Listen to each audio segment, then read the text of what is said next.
secreción mucopurulenta, ¿no es cierto? Porque estoy viendo que es una causa infecciosa, porque el color es blanquecino, medio amarillento, verdoso, ¿sí? Y este paciente, ¿qué le pasa? ¿Pero qué creen que puede ser? ¿En qué? Intoxicaciones, ¿qué más? ¿En qué casos más puede ser? Empiezan con células. Ajá, muy bien. En la radio también.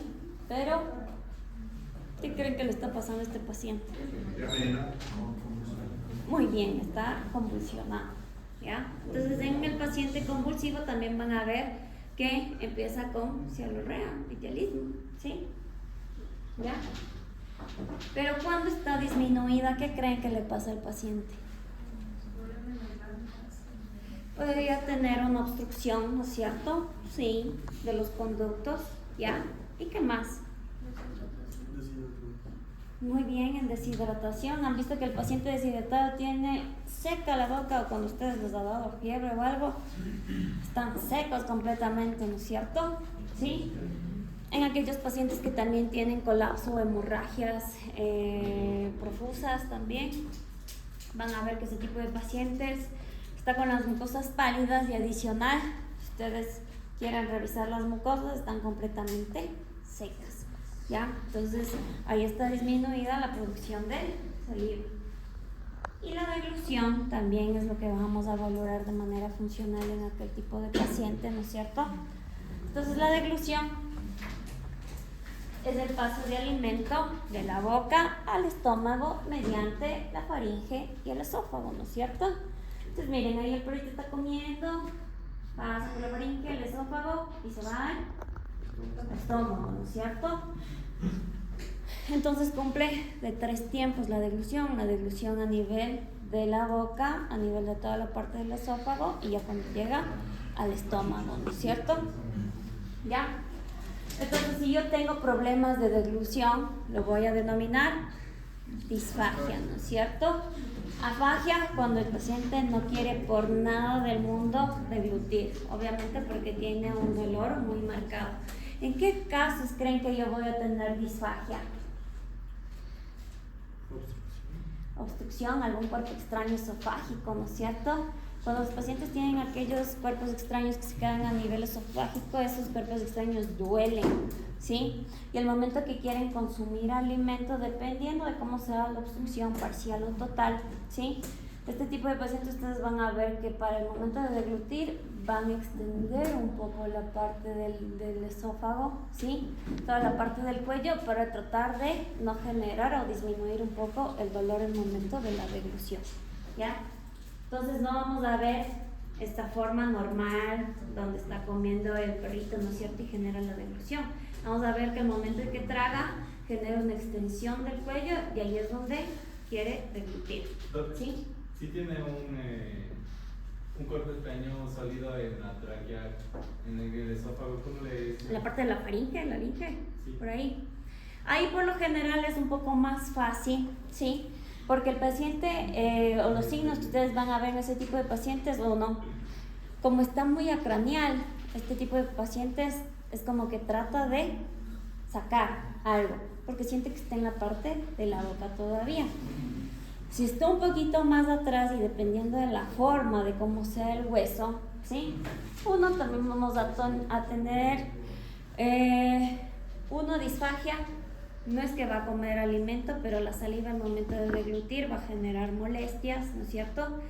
Pero en estos casos es mucho más fácil porque el paciente igual va a empezar a tener tialismo, cialorrea por la obstrucción que está teniendo, ¿sí? Pero uno de los signos más comunes que se ve cuando todavía tienen un cuerpo extraño acá es que están tratando de sacar. Entonces hacen esto, ellos, ¿sí? Cuando se les queda un huesito también en la parte del paladar duro, también tratan de hacer esto, ¿sí? Entonces el movimiento es como más común. Cuando está en el esófago, sí es mucho más complicado porque es aquel paciente que viene decaído sin querer comer. Y muchas veces muchos veterinarios no pueden diagnosticar a la primera, ¿sí? Porque vienen con signos muy inespecíficos. Entonces, por ahí están pensando que sí, está empezando un proceso gastroentérico o es un proceso infeccioso a nivel urinario, pero no se dan cuenta que el problema es a nivel del esófago. Y ahí es importante, por ejemplo, la parte de ver la deglución, porque el paciente que está con disfagia va a mostrar signos muy sutiles, ¿sí? Al momento de deglución. Obviamente, cuando ya está marcado el problema, ustedes sí van a ver que hay esa extensión del cuello. Pero hay otros pacientes que quizás mientras se pasan, lloran o se quejan, ¿sí? Entonces, ahí ya depende mucho. Por eso hay que ser muy minuciosos y no dar por sentado que todo paciente que llega, si yo tengo experiencia, va a tener lo que yo crea la primera, ¿sí? Cada paciente es único, entonces ahí es donde ustedes deben ser minuciosos y ver los detalles hasta los más chiquititos, ¿sí? Entonces es importante. Yo me acuerdo que teníamos un caso de una perrita, era una pequinesa, y ya le vieron algunos de la clínica. Y esa perra ya estuvo hospitalizada unos 3 días con infección urinaria. Luego regresó porque seguía decaída y ya no comía de nuevo después de que se fue. Y otra vez le volvieron a hospitalizar. Y en una de esas hospitalizaciones yo le vi, le empecé a ver. Y entonces yo le cogí así. Y cuando le hice esto, le paré en dos, ella se quedó así, con mi cuello extendido. Dije, qué raro. Entonces empecé a palpar a nivel abdominal, pero más craneano, ¿cierto? Como que sí este movimiento para arriba. Y ahí era donde generaba molestia. Y adicional empecé a palpar, a hacer un poco de presión a nivel del tórax y también generaba reacción y generaba molestia. Pero no era muy marcada, era como que se... Entonces dije, qué raro. Digo, y no se está curando de su infección urinaria. Y, o sea, le tenía ahí, pero cuando le alzaba, hacía esto. Y ahora cuando se ponía así, tensa, ¿sí? Y esa paciente ya estaba más o menos una semana en tratamiento. Entonces dije, Entonces, ¿qué hice? Le agarré los X. Y ahí está, ¿sí? Entonces hay que ser minucioso, no hay que quedarse con que este paciente siempre va a tener esto o esto. Y si no sé qué tiene, le hospitalizo por tal cosa. No lleguen a un diagnóstico. Siempre tienen que llegar a un diagnóstico para poder hacer bien las cosas. ¿Ya? Entonces, hablando un poco de la disfagia, ¿no es cierto? Les había dicho que tiene 3 tiempos, ¿no es cierto? A nivel bucal, a nivel faríngeo y a nivel esofágico. Entonces, la bucal, cuando yo tengo disfagia al principio de la deglución, ¿sí? Puede ser porque tengo parálisis del macetero, es decir, que el paciente como que no puede morder mucho, ¿no? Porque quizás el macetero no está haciendo su función de contracción y relajación, ¿ya? Cuerpos extraños, de tumores, de luxaciones temporomandibulares, en glositis, cuando yo tengo inflamación también de la lengua, voy a tener estos casos, en la faringia.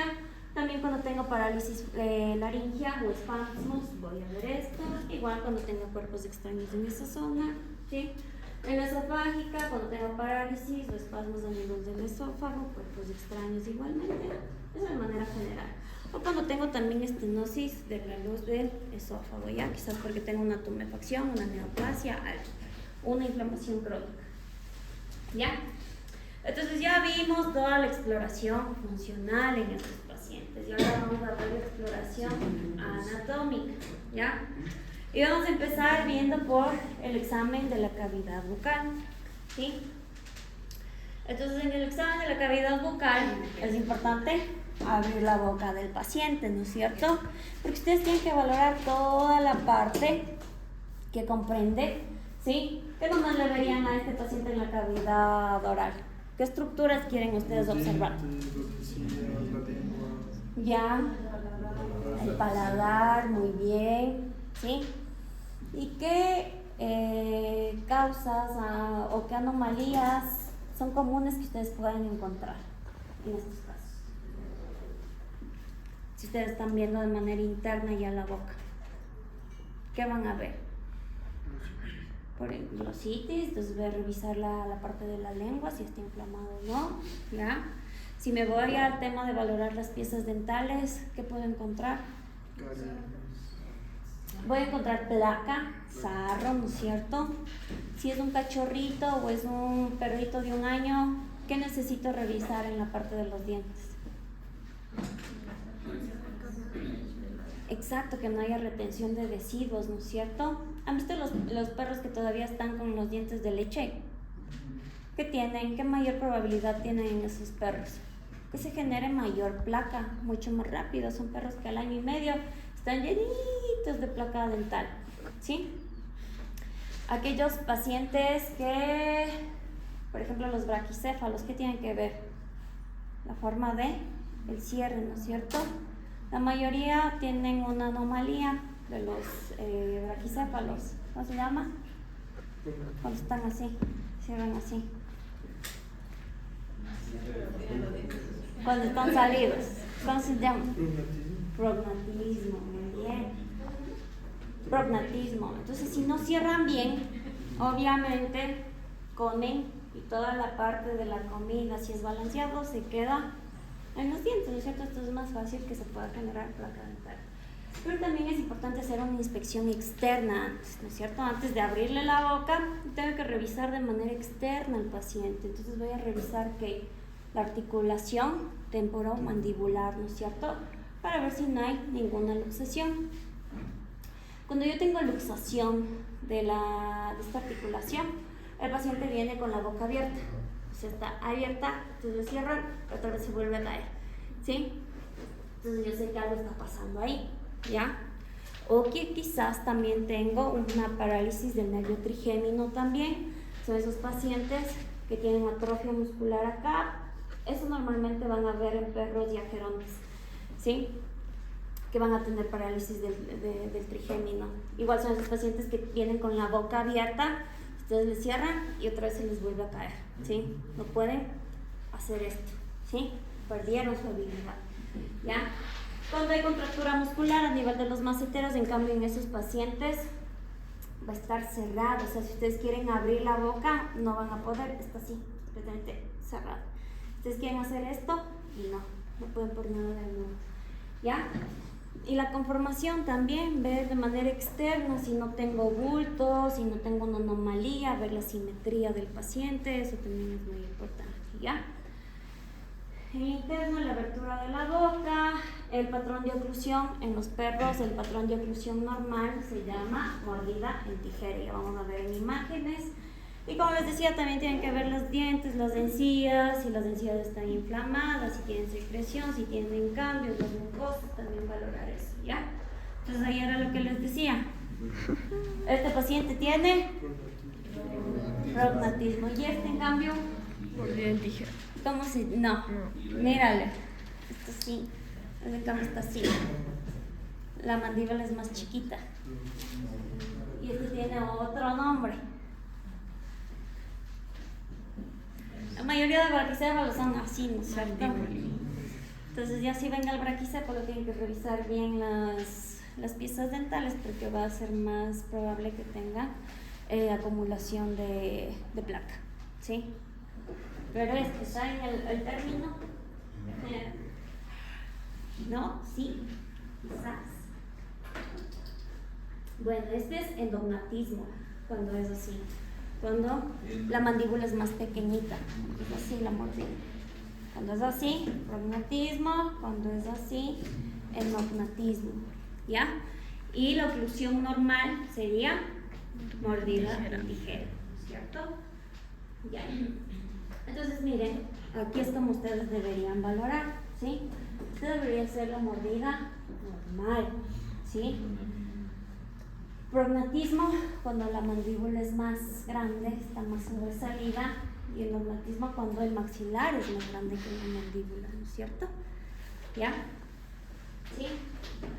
Entonces, en la inspección externa, como les decía, tengo que valorar cómo está la simetría de las estructuras externas alrededor de la cavidad oral, porque muchos pacientes también pueden presentar abscesos de los premolares, ¿sí?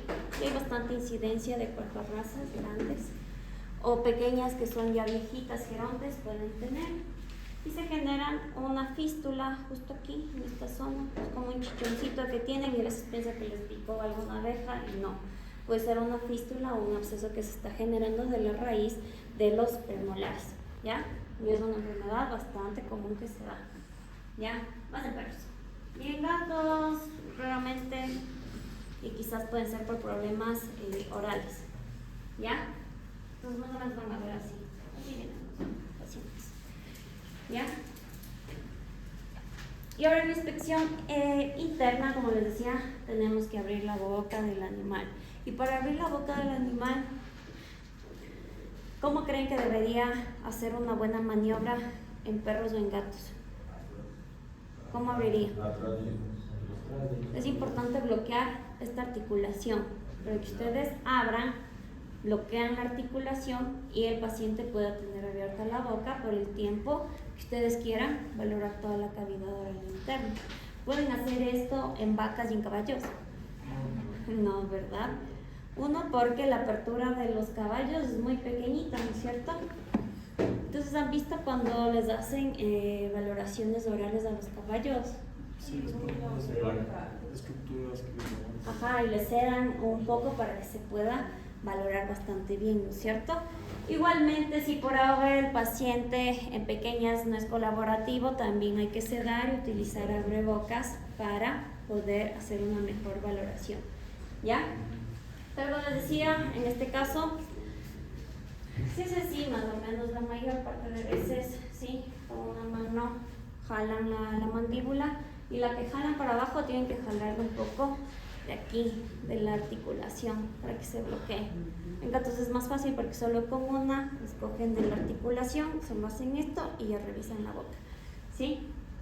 Pero en perros, dependiendo de del porte, van a necesitar de otras manos, ¿ya? Entonces miren, aquí les voy a poner algunos videos para que puedan observar, ¿sí? Así hacemos una Miren. revaloración intraoral en un ¿Cómo les paciente valoran dócil. a los- Por el diastema, lateralmente caballos? le agarramos la lengua. Con la otra mano separamos el carrillo. Siempre con buena fuente de luz. Pasamos la lengua al otro lado y revisamos igualmente. No tengas miedo, con técnica no te va a morder. Ya. Bueno, eso con el tiempo, ya los que les gusta grandes tienen que mejorar la técnica. Y miren, este paciente, antes de ponerle el video, ¿qué tiene? Que le venga el de la mitad. Está con cialorrea, ¿no es cierto? ¿Ya? ¿Qué observas en este video? Salivación, malolómino comer son algunos signos que algo está pasando dentro de la boca de tu caballo. Cómo las espigas están enterradas acá abajo, cómo se forma, ya como muchas abajo de la lengua, y vamos a cerrar las espigas para que se vean bien, ¿ya? Vamos a ayudarlo, le voy a hacer un paseado, y le repito esto, en calma. Ahí se ve bien. Y al otro lado también, ya. Mucho dolor ahí, ¿ya? Y ahí en gatos, miren, ahí está bloqueando la articulación temporomandibular, solo hacen eso y ya, pueden observar la boca, ¿sí? Entonces el paciente que tiene gingivitis, ¿sí? Todo hay en TikTok, creo que sí utilizan en TikTok, maravilloso. Ya. Entonces es importante también para esto, y cuando ustedes hagan la valoración oral de manera, estamos hablando igualmente del paciente gastroentérico, ¿no? Pero también es muy importante, y esto les puse porque también ustedes deben saber la formulación dentaria de cada especie, ¿sí? Entonces para el miércoles, ¿sí? Van a consultar las fórmulas dentarias deciduas y permanentes de equinos, bovinos, perro y gato, ya, de los 4, ¿ya? Y también las fichas clínicas de la valoración oral, cómo se hace. Ahora, como son 4 especies, ¿no es cierto? Vamos a hacer como que fueran 4 filas, ¿ya? Entonces, cada fila va a elegir un líder, lo que quieran, y van a generar una presentación del trabajo que van a hacer, ¿no es cierto? Entonces, todos van a colaborar en la presentación. Y el miércoles yo decido de cada fila quién pasa a exponer. ¿Ya? ¿Sí? Entonces, búsquense su fila, ¿sí? Y ese día, el miércoles, van a tener que estar formados por fila. Obviamente todos tienen que colaborar para generar la presentación, pero el día que vayan a exponer, solo uno pasa a exponer. Entonces todos deben saber todo. Ahora, de la especie, los de acá hacen de equinos, los que están por acá de bovinos, perro y gato, ¿ya? Entonces, obviamente, los de esa fila van a hacer la presentación de la fórmula dentaria de equino, ¿no es cierto? Cada uno, este deber ya los voy a subir a Eva, el deber es individual, pero la presentación va a ser grupal, ¿sí? Entonces todos deben saber, todos deben estudiar. Buena suerte el que no le toque, mala suerte el que sí le toque pasar a exponer, ¿ya? ¿Sí? Pero de lo que van a exponer cada fila va a ser solo de una especie, ¿ya? Entonces si les toca de los bovinos, hacen la fórmula, no es mucho, la fórmula dentaria solo tienen que ver cuántos tienen de jóvenes y ya de adultos. También en equinos y en bovinos traten de ver cómo se va viendo la edad, ¿sí? Como el plus. Perros y gatos pongan mejor énfasis en el tema de la valoración oral con las fichas clínicas, ¿sí? Pero en grandes, háblenme también de la parte de cómo valoran la edad en el paciente, de acuerdo a la dentadura, ¿sí? Pues, ya. Entonces, ¿está claro esto? Sí. Ya. Estudiarás, porque quizás les toque. ¿Sí?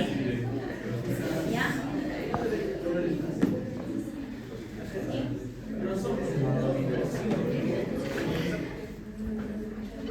Ya, sigamos. Está muy largo. Sí, 5 minutos ya.